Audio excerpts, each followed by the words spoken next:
Hello दोस्तों, क्या kidney की बीमारी से पीड़ित पेशेंट्स प्रोटीन्स के सोर्स के हिसाब से फिश या सी फूड खा सकते हैं? आज इस बारे में बात करेंगे। किडनी की बीमारी के पेशेंट्स के लिए अक्सर ये बोला जाता है कि उनको सी फूड नहीं खाना चाहिए क्योंकि प्रोटीन्स में काफी रिच होता है और किडनी के पेशेंट्स के लिए नुकसानदायक हो सकता है। लेकिन कई ऐसे सी फूड्स हैं या कई ऐसे फिशेस हैं जो किडनी पेशेंट में फायदा भी कर सकते हैं और उतना नुकसानदायक नहीं है। तो इस मामले में क्या वर्डिक्ट है, क्या डिक्टम है और क्या आपको फॉलो करना चाहिए? क्या हर तरह का सी फूड किडनी पेशेंट्स को नहीं खाना चाहिए? ये सारी चीजों पर आज हम बात करेंगे। आज का टॉपिक आपका नजरिया चेंज करेगा। यदि आपको किडनी का प्रॉब्लम है तो सी फूड के प्रति आपका ओपिनियन या नजरिया चेंज करेगा, इसलिए वीडियो को अंत तक देखिएगा। टॉपिक पर जाने से पहले जो लोग हमारे चैनल पर नए हैं उन्हें रिक्वेस्ट करूंगा कि चैनल को सब्सक्राइब करें। हमारे चैनल का पर्पज है हेल्थ एजुकेशन के द्वारा लोगों को हेल्दी बनाना और इस मिशन में आप हमारे सहभागी बन सकते हैं। चैनल को सब्सक्राइब करके, वीडियो को लाइक करके, कंटेंट्स को शेयर करके। टॉपिक के दौरान कुछ इंटरेस्टिंग साइंटिफिक फैक्ट्स, कुछ प्रैक्टिकल यूटिलिटी की बातें, कुछ साइंटिफिक फैक्ट्स और स्टडीज आपको बताऊंगा, इसलिए बने रहिए हमारे साथ एंड तक। चलिए शुरू करते हैं हमारे साथ ये हेल्थ का सफर।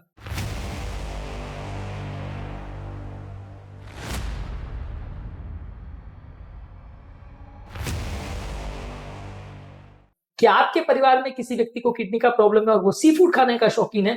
कमेंट सेक्शन में लिख के हमें बताएं। क्या डॉक्टर ने आपको सी फूड खाने के लिए परमिट किया है किडनी पेशेंट्स में? कमेंट सेक्शन में लिख के हमें बताएं। सी फूड किडनी पेशेंट्स के लिए फायदा और नुकसान दोनों कर सकता है। किडनी के पेशेंट में पोटेशियम, फास्फोरस और प्रोटीन्स का ज्यादा ध्यान देना पड़ता है। किडनी पेशेंट्स में कई बार जो सी फूड में फास्फोरस ज्यादा होता है और ज्यादा प्रोटीन होता है वो नुकसान कर सकता है, इसलिए बहुत ज्यादा मात्रा में खाने से पहले आपको ध्यान देना पड़ेगा। हाई प्रोटीन वाले फूड प्रोडक्ट्स जो है वो किडनी को ज्यादा काम करवाते हैं क्योंकि बॉडी में ज्यादा यूरिया बढ़ता है, जिसकी वजह से ये नाइट्रोजनस वेस्ट को निकालने के लिए किडनी को ज्यादा स्ट्रगल करना पड़ता है। इसकी वजह से किडनी में ज्यादा डैमेज हो सकता है। American journal of kidney disease के हिसाब से अगर आप बहुत ज्यादा एनिमल प्रोटीन लेते हैं यानी 1.2 ग्राम्स पर केजी पर डे के हिसाब से अगर आप ज्यादा लेते हैं तो किडनी डिजीज के प्रोग्रेशन को बढ़ा सकता है और ग्लोमेरुलस को ज्यादा डैमेज कर सकता है, इसलिए बहुत ज्यादा नहीं खाना है। सारे फिशेज इस मामले में एक जैसे नहीं होते। कुछ फिशेज में लो सोडियम और लो फास्फोरस होता है, जैसे टिलापिया, कॉड, पॉम्फ्रेट और रोहू फिशेज। ये किडनी डिजीज पेशेंट्स के लिए ज्यादा सेफ है as compare to sardines, shellfish, tuna और मैक्रिल फिश, जिसमें फास्फोरस और प्यूरिन ज्यादा मात्रा में है। तो यूरिक एसिड वाले पेशेंट्स और किडनी की बीमारी वाले पेशेंट्स के लिए ये फिशेज खराब है।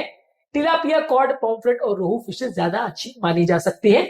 क्लिनिकल न्यूट्रिशन में 2021 में एक आर्टिकल पब्लिश हुआ था जिसमें बताया गया था कि यदि आप रेड मीट को फिश से अगर रिप्लेस करते हैं और हफ्ते में 2 बार इसको खाते हैं तो ये टॉक्सिसिटी नहीं करता है और फास्फोरस लेवल्स को भी नहीं बढ़ाता, तो ज्यादा बेटर ऑल्टरनेटिव माना जा सकता है। ज्यादा फास्फोरस वाले सी फूड जो है वो कैल्शियम बैलेंस को गड़बड़ा सकते हैं और बोन प्रॉब्लम्स कर सकते हैं और किडनी के पेशेंट्स में जो बोन की प्रॉब्लम होती है उसको बढ़ा सकते हैं। सीकेडी एंड किडनी डिजीज वाले पेशेंट में यदि 800 मिलीग्राम पर डे से ज्यादा अगर आप फास्फोरस खाते हैं तो नलियों में होने वाला कैल्सिफिकेशन 3 गुना तक बढ़ सकता है, ऐसा आर्टिकल में दिखाया गया है। इसके अलावा शेल फिश और ट्यूना फिश जो है इसमें यूरिक एसिड लेवल ज्यादा होता है और ये किडनी पेशेंट में नुकसानदायक हो सकते हैं। सी फूड जैसे एंकोवी, सार्डिन और मैक्रेल ये यूरिक एसिड में ज्यादा रिच है और प्यूरिन में ज्यादा रिच है, इसलिए आपको अगर यूरिक एसिड का प्रॉब्लम है तो इनको ज्यादा नहीं खाना चाहिए, खासकर किडनी डिजीज के पेशेंट्स में। जर्नल ऑफ रीनल न्यूट्रिशन में 2018 में एक आर्टिकल आया था जिसमें बताया था कि हाई प्यूरिन वाले सी फूड यदि आप लेते हैं तो वो यूरिक एसिड को 20% तक बढ़ा सकते हैं किडनी डिजीज के पेशेंट्स में। किडनी डिजीज वाले पेशेंट में यदि आप ओमेगा 3 फैटी एसिड से भरे फिशेस खाते हैं तो बॉडी के सूजन को कम करते हैं और किडनी को, ब्लड वेसल्स को प्रोटेक्ट करते हैं। इस मामले में सैल्मन और इंडियन रोहू फिशेस जो है ये लिमिटेड मात्रा में यदि आप खाते हैं तो हार्ट की हेल्थ के लिए अच्छा है। किडनी इंटरनेशनल रिपोर्ट्स में 2022 में एक आर्टिकल में बताया गया था कि ओमेगा 3 फैटी एसिड के सप्लीमेंट जो है प्रोटीनूरिया को भी कम करते हैं और किडनी की हेल्थ को 10 से 15% तक इंप्रूव कर सकते हैं।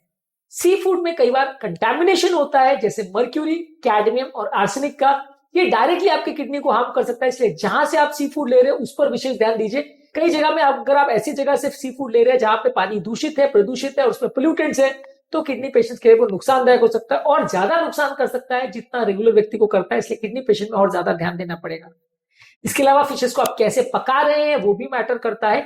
यदि आप सी फूड को फ्राई करते हैं तो वो नुकसानदायक है, यदि आप उसको ग्रिल करते हैं या स्टीम करते हैं तो ज्यादा अच्छा है। फ्राई किए हुए फिशेस में ट्रांस फैट बढ़ जाते हैं, ऑक्सीडेटिव स्ट्रेस बढ़ जाता है जो कि हार्ट और किडनी की हेल्थ के लिए बुरा है। न्यूट्रिशन और मेटाबॉलिज्म में एक आर्टिकल पब्लिश हुआ था जिसमें बताया था कि अगर आप फ्राई किए हुए सी फूड को खाते हैं तो इन्फ्लेमेटरी मार्कर्स 50% तक बढ़ सकते हैं। यदि किसी व्यक्ति को डायलिसिस पर चल रहा है तो वहां पे सी फूड को कंट्रोल वे में इंट्रोड्यूस किया जा सकता है। आपको फास्फोरस और पोटेशियम का ध्यान देना पड़ेगा। डायलिसिस के दौरान बॉडी का फास्फोरस और पोटेशियम कुछ हद तक निकल जाता है पर आपको प्रॉपर सुपरविजन करना पड़ेगा कि कितनी मात्रा में आप ले रहे हो।